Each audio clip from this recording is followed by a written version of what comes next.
जय हिंद दोस्तों, मैं दर्पण कुमार नूरला आपका स्वागत करता हूं आपके अपने YouTube चैनल दर्पण कोचिंग सेंटर में। तो आज हम यहां पे जीके की दूसरी वीडियो आपके लिए लेकर आए हैं।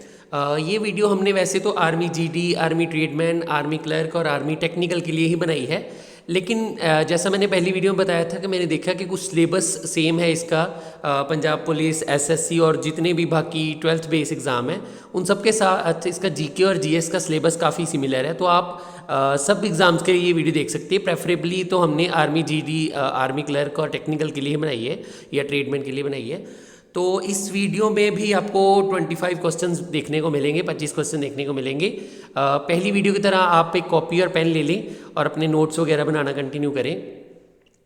ये वीडियो नंबर 2 है, ये दूसरी वीडियो है जीके की। पहली वीडियो का लिंक मैंने डिस्क्रिप्शन बॉक्स में दे दिया है, तो आप वहाँ से लिंक लेके पहली वीडियो देख सकते हैं अगर आप और ज़्यादा इन्फॉर्मेशन चाहते हैं। तो चलिए जीके की इस दूसरी वीडियो को शुरू करते हैं। यहाँ पे पहला क्वेश्चन जो आपसे पूछा गया है वो पूछा गया है, which is the apex body of the cricket. मतलब कि क्रिकेट की सर्वोच्च संस्था कौन सी है, क्रिकेट की जो सबसे बड़ी संस्था है वो कौन सी है। आपके 4 ऑप्शन यहाँ पे दिए गए हैं, वो है बीसीसीआई, आईसीसी, सीसीबीए और एनसीए। अब जो सही आंसर रहेगा आपका वो रहेगा पहला वाला, नहीं पहला वाला नहीं रहेगा, दूसरा वाला रहेगा, आईसीसी रहेगा। क्योंकि जो पहला वाला आंसर है वो भारत की सर्वोच्च संस्था है। यहाँ पे उन्होंने पूछा है वर्ल्ड की, लाइक पूरे ऑल ओवर द वर्ल्ड की सबसे बड़ी। तो आईसीसी, जिसको हम इंटरनेशनल क्रिकेट काउंसिल के नाम से जानते हैं, वो विश्व की सबसे बड़ी जो है क्रिकेट की सर्वोच्च संस्था है। अगर भारत की पूछा जाए, अगर इंडिया की पूछा जाए तो बीसीसीआई आपका सही आंसर रहेगा। अब इसके अलावा भी कुछ पूछा जा सकता है, जैसे वो ये पूछ सकते हैं कि आईसीसी जो है उसका हेडक्वार्टर कहाँ पे स्थित है। ठीक है, तो आईसीसी का जो हेडक्वार्टर रहेगा वो है दुबई में। ठीक है जी, यूएई, दुबई। और अगर मैं बात करूं सपोज इसकी बीसीसीआई की, तो इसका हेडक्वार्टर जो है वो है मुंबई में। मुंबई में इसका हेडक्वार्टर है, वानखेड़े में। चलिए आगे चलते हैं। नेक्स्ट इन्होंने पूछा है कि when was the first Commonwealth Games organise, यानी कि जो सबसे पहली राष्ट्रमंडल खेले हैं उसका आयोजन कहाँ किया गया था। ये भी बहुत इंपॉर्टेंट क्वेश्चन है। तो इसका आंसर जो रहेगा, पहले मैं वो बता दूं आपको, 1930 में सबसे पहली बार कॉमनवेल्थ गेम्स ऑर्गेनाइज की गई थी। अब वो ये भी पूछ सकते हैं कि कहाँ पे की गई थी, तो हैमिल्टन में ये गेम्स जो थी वो ऑर्गेनाइज की गई थी। हैमिल्टन पड़ता है साउथ ओंटारियो में, बेसिकली कनाडा में है ये। और इसके अलावा एक चीज़ और पूछ सकते हैं कि ये जो गेम्स हैं, कॉमनवेल्थ गेम्स है, ये कितने टाइम के बाद ऑर्गेनाइज की जाती है। तो इसका आंसर है 4 साल। हर 4 साल के बाद ये गेम्स जो है वो ऑर्गेनाइज की जाती है। लास्ट जो कॉमनवेल्थ गेम है कहाँ पे ऑर्गेनाइज की गई, कहाँ पे हेड की गई, तो इसका आंसर है बर्मिंघम जो कि यूके में है। ठीक है, यूनाइटेड किंगडम, इंग्लैंड। ठीक है, वहाँ पे 2022 वाली जो गेम्स थी वो हेल्ड की गई। और जो 2026 वाली होंगी, जो 2026 वाली कॉमनवेल्थ गेम्स होगी, वो हेल्ड की जाएगी विक्टोरिया में। तो ये भी चीज़ें वो पूछ सकते हैं। ठीक है, कि पहली जो सबसे पहली थी वो 1930 में ऑर्गेनाइज की गई थी, वो कनाडा में थी, हैमिल्टन नाम की जगह, साउथ ओंटारियो में। और ये 4 साल बाद ऑर्गेनाइज की जाती है। और लास्ट जो है वो 2022 में बर्मिंघम करके एक जगह है यूके में, वहाँ पे ऑर्गेनाइज की गई थी। ठीक है जी, चलिए आगे चलते हैं। अब उन्होंने पूछा है with which sports is the French open trophy related, यानी कि जो फ्रेंच ओपन ट्रॉफी है इसका संबंध किस गेम से है। तो इसका जो ठीक आंसर रहेगा वो रहेगा आपका D, lawn tennis. Lawn tennis के साथ ये रिलेटेड है। आगे उन्होंने पूछा है by what name is the eastern coast of India known, यानी कि भारत के पूर्वी तट को किस नाम से जाना जाता है। तो फ्रेंड्स इसका जो सही आंसर है वो आपका रहेगा ये वाला सी, कोरोमंडल तट के नाम से जाना जाता है। ये आपका ठीक आंसर है। चलिए आगे चलते हैं। In which state Satpura hills located, यहाँ पे सतपुरा लिखा हुआ है तो ये सतपुरा है एक्चुअली, SATPURA, सतपुरा की पहाड़ियाँ, सतपुरा की जो हिल्स है वो किस स्टेट में लोकेटेड है। तो ये तो बहुत ईजी है, वैसे सबको आता ही होगा। मध्य प्रदेश में ये हिल्स जो है वो लोकेट की गई है। चलिए नेक्स्ट हम चलते हैं, यहाँ पे लिखा है when was the planning commission constituted, यानी कि योजना आयोग का गठन कब किया गया था। तो योजना जो प्लानिंग कमीशन है, पहले मैं थोड़ा सा बता देता हूँ उसका। तो ये जो प्लानिंग कमीशन है ये 5 ईयर प्लान एग्जीक्यूट करती है इंडिया में, ठीक है। अगले 5 साल में क्या क्या करना है वो सारा कुछ एग्जीक्यूट करती है। तो ये सबसे पहले की गई थी, ये आंसर आपका ठीक है, 15 मार्च 1950 यहाँ पे सबसे पहले ये ऑर्गेनाइजेशन की गई थी, मतलब 15 मार्च 1950 को। लास्ट टाइम जब एनडीए की सरकार आई थी, नरेंद्र मोदी की सरकार आई थी, तो 13 अगस्त 2014, ठीक है, इस डेट को ये जो प्लानिंग कमीशन है इसको डिसॉल्व कर दिया गया था, इसको ख़त्म कर दिया गया था। उसकी जगह ले ली है नीति आयोग ने। अब इसका नया नाम हो गया है नीति आयोग, ठीक है जी, नीति आयोग इसका नया नाम है। और ये आई थिंक 1 जनवरी 2015 से स्टार्ट कर दी गई थी, ठीक है। तो मोदी जी ने इसको रिप्लेस कर दिया प्लानिंग कमीशन को नीति आयोग के साथ, ठीक है। और कब किया था ये भी पूछ सकते हैं, तो उसका आंसर है 1 जनवरी 2015 को किया था। चलिए आगे चलते हैं। अगला क्वेश्चन है विच of the following river originates from Mahabaleshwar, यानी कि महाराष्ट्र। महाराष्ट्र से निम्नलिखित में से कौन सी नदी महाबलेश्वर से निकलती है। तो ये तो सबको पता है, कृष्णा नदी निकलती है। अब ये भी पूछा जा सकता है कि कृष्णा नदी की लेंथ आप बताइए कितनी है। तो कृष्णा नदी की जो लेंथ रहती है वो रहती है 1400 किलोमीटर, यानी कि 1400 किलोमीटर लंबी नदी है ये। चलिए अगला क्वेश्चन है कि जो बेरूत है वो किस कंट्री की राजधानी है, किस देश की राजधानी है। बेरूत किस कंट्री की कैपिटल है, बेरूत किस देश की राजधानी है। इसका सही आंसर रहेगा लेबनान, लेबनान की राजधानी है। बिकॉज जो मोरक्को है उसकी राजधानी है रैबट, RABAT, ठीक है जी। और कौन सा, अल्जीरिया की अल्जीरी है, इसके स्पेलिंग थोड़े से डिफरेंट है, ALGIERS, ठीक है। और मॉरिशस की है Port Louis, PORTLOUIS, Port Louis जो है वो मॉरिशस की कैपिटल है। चलिए आगे चलते हैं।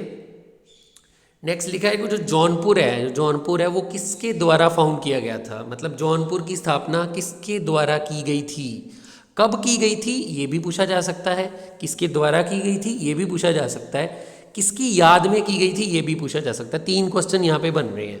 पहले तो इसका ठीक आंसर हम देख लेते हैं क्या है। दिल्ली के सल्तनत थे उस टाइम पे फिरोज शाह तुगलक, ये बात है 1359 की, 1359, ठीक है। फिरोज शाह तुगलक ने इसे अपने कज़न मोहम्मद बिन तुगलक, जिनका असली नाम जौना खान था, JAUNA, जौना खान की याद में उन्होंने जौनपुर नाम का ये शहर बनवाया था। तो मोहम्मद शाह तुगलक जो कि फिरोज शाह तुगलक के कज़न थे, तो इसका मतलब इसकी स्थापना किसने की थी, फिरोज शाह तुगलक ने। कब की थी, 1359, और किसकी याद में की थी, मोहम्मद बिन तुगलक, जिनका असली नाम जौना खान था। चलिए आगे क्या पूछा उन्होंने, हाँ नेक्स्ट में उन्होंने पूछा है कि in which article the appointment of governor is mentioned. राज्यपाल से रिलेटेड काफ़ी क्वेश्चन आते हैं, तो मैं इसके आपको थोड़े से अलग हिंट भी दूंगा, लेकिन पहले आप ये सुनिए कि किस आर्टिकल यानी किस अनुच्छेद में राज्यपाल की नियुक्ति का उल्लेख है। तो इसका ठीक आंसर यहाँ पे है C में, आर्टिकल 155 जो है उसमें राज्यपाल की नियुक्ति का है जो भी उल्लेख वगैरह है। अब इससे रिलेटेड क्वेश्चन क्या क्या पूछे जा सकते हैं वो भी मैं आपको बता देता हूँ। पहले तो वो ये पूछ सकते हैं कि राज्यपाल बनने के लिए आपकी कम से कम एज क्या होनी चाहिए। तो कम से कम आप 35 ईयर्स 35 साल के होने ही चाहिए। उसके बाद वो ये पूछ सकते हैं कि राज्यपाल को कितने समय के लिए नियुक्त किया जाता है, उसकी नियुक्ति कितने साल की होती है। तो वो डेफिनेटली 5 साल की होती है, ठीक है जी। तीसरा क्वेश्चन ये पूछा जा सकता है कि राज्यपाल को नियुक्त यानी कि अपॉइंट कौन करता है। तो ये काम होता है प्रेसिडेंट का, जो प्रेसिडेंट होते हैं, जो राष्ट्रपति होते हैं, उनका काम होता है राज्यपाल को नियुक्त करना। क्या राज्यपाल 5 साल से ज़्यादा काम कर सकता है? बिल्कुल कर सकता है, जब तक कोई नया राज्यपाल नहीं मिल जाता है, जब तक नया गवर्नर नहीं मिल जाता, तब तक राज्यपाल जो है वो अपना काम करता है। चलिए आगे उन्होंने पूछा है कि किस स्टेट में religious festival Durga Puja celebrate की जाती है जोरों शोरों से, ठीक है, यानी कि उत्साह के साथ। किस राज्य में धार्मिक त्यौहार दुर्गा पूजा उत्साह के साथ मनाया जाता है? यहाँ पे 4 ऑप्शन भी दिए गए हैं, मध्य प्रदेश, असम, उड़ीसा या फिर वेस्ट बंगाल। तो इसका ठीक आंसर जो रहेगा वो रहेगा D, वेस्ट बंगाल। ये भी पूछा जा सकता है कि दुर्गा पूजा कितने दिन के लिए मतलब की जाती है, जो फेस्टिवल है तो वो 10 दिन के लिए सेलिब्रेट किया जाता है। चलिए नेक्स्ट हम देखते हैं अगला क्वेश्चन। तो यहाँ पे क्वेश्चन है स्विंगिंग टावर कहाँ पे सिचुएटेड है। स्विंगिंग टावर जिसको हम झूला भी बोलते हैं, स्विंगिंग झूला भी बोलते हैं, ठीक है, वो कहाँ स्थित है स्विंगिंग टावर। अच्छा, तो 4 ऑप्शन भी दिए यहाँ पे दिया है गांधीनगर, अहमदाबाद, पोरबंदर और कन्नौज। ठीक आंसर यहाँ पे एक ही है और वो है अहमदाबाद। अहमदाबाद में स्विंगिंग टावर जो है वो सिचुएटेड है। अगला क्वेश्चन तो बहुत ही ईजी है, ये तो एसएसटी सबने पढ़ी है, सबको ही आता होगा।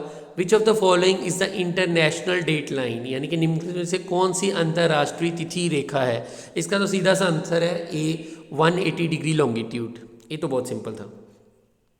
अच्छा आगे चलते हैं और यहाँ पे उन्होंने पूछा है कि विच of the following country is not a member of सार। ओके, यहाँ पे SARC सही स्पेलिंग है, यहाँ पे टी शायद एक्स्ट्रा डल गया।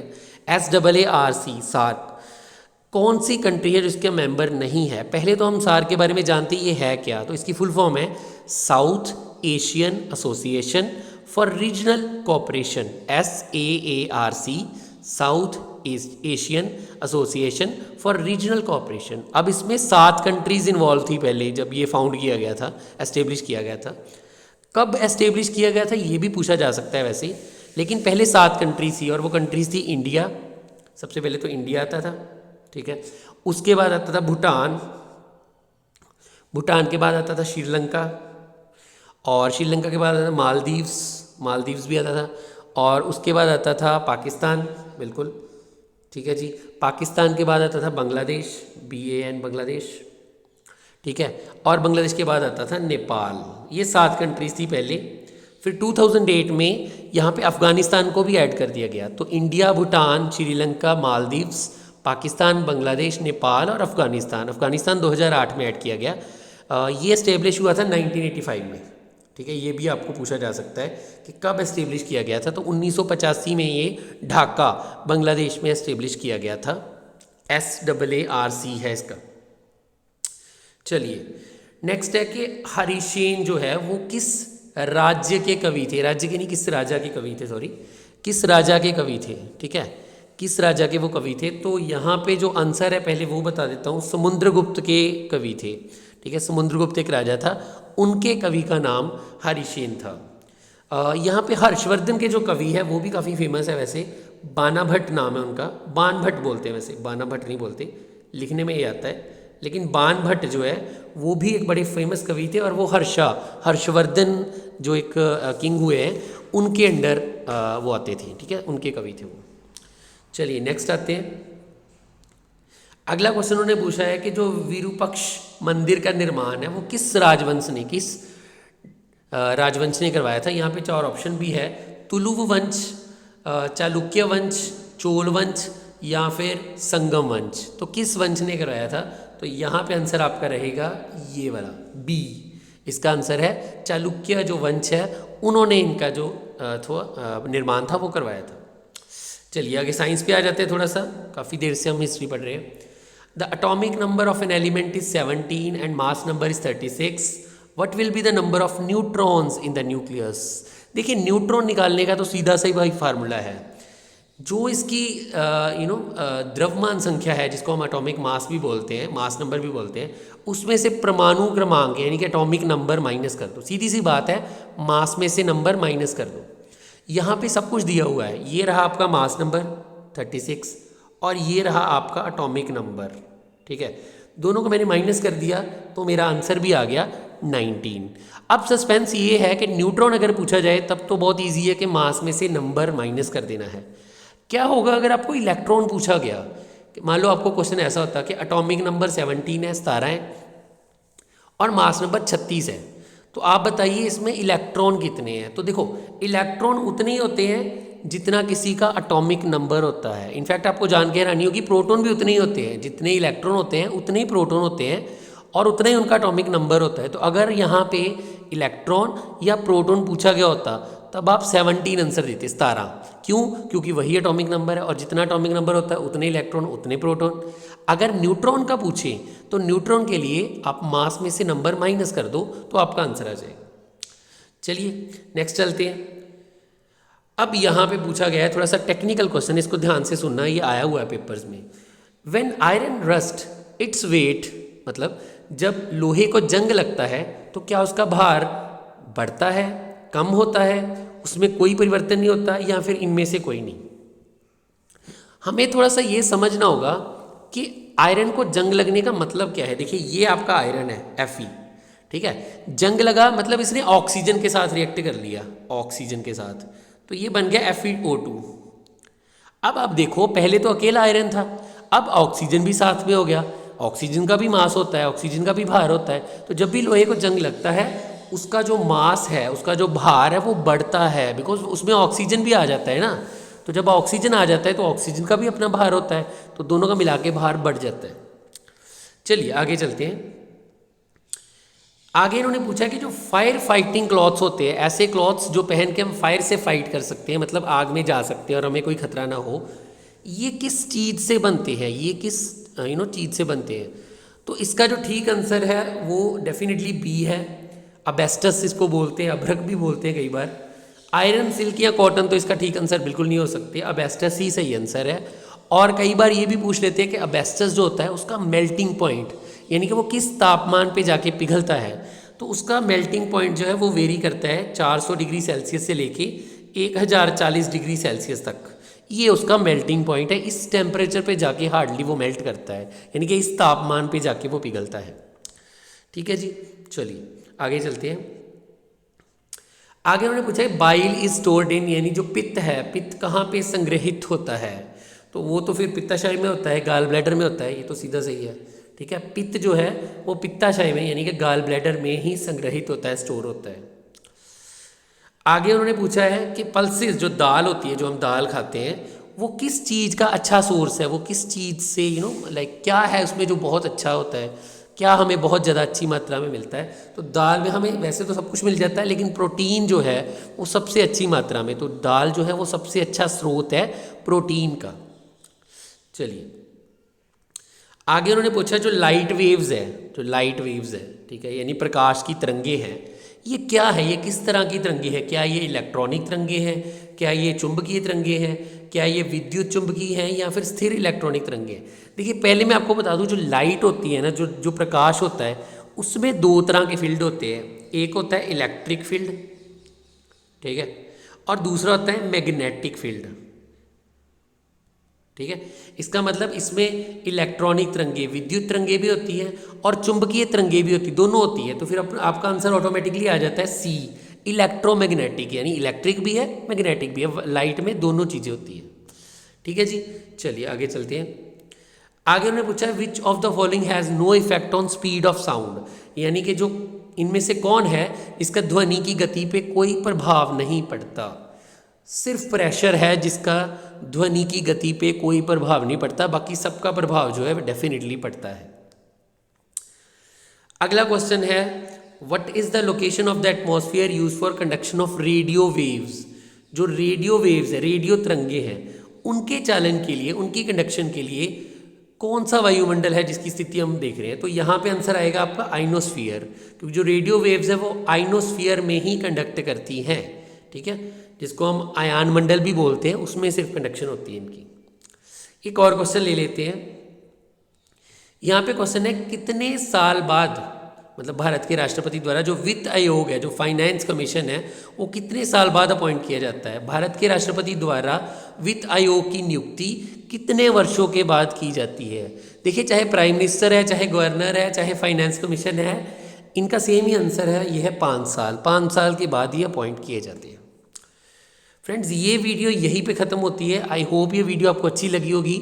अगर आपको अच्छी लगी तो इस वीडियो को लाइक कर दीजिए, इस चैनल को सब्सक्राइब कर लीजिए, ताकि आने वाले वीडियोस से आप नेक्स्ट पेपर जो भी आपका आएगा उसकी प्रिपरेशन कर सकें।